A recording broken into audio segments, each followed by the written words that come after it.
Setelah melakukan gelar perkara, Ditreskrimsus Polda Bali menghentikan kasus royalti yang menyeret salah satu perusahaan waralaba mie di Bali.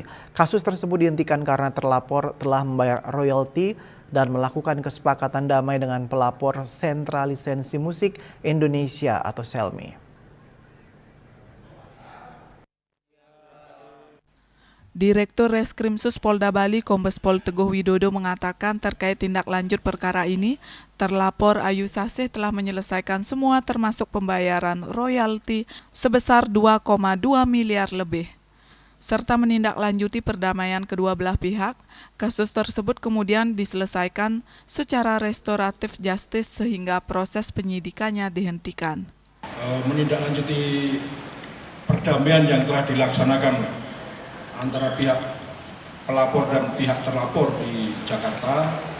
Hari ini tadi kami dari Direktorat Reserse Kriminal Khusus Polda Bali telah melaksanakan gelar perkara. Gelar perkara selanjutnya kita lanjutkan dengan pelaksanaan restoratif justice. Dinyatakan dihentikan penyidikannya. Sudah mengikuti tahapan-tahapan ini dan kemungkinan nanti akan lebih berhati-hati lagi.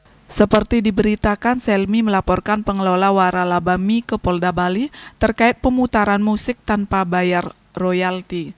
Terkait laporan tersebut, penyidik Ditreskrimsus Polda Bali menetapkan I Gusti Ayu Sasih Ira selaku Direktur Perusahaan Pemegang Merek sebagai tersangka terkait kasus dugaan pelanggaran hak cipta lagu. Penyelidikan kasus ini dilakukan sejak 26 Agustus 2024 dan kini telah dihentikan. Rai Suantara, Bali TV.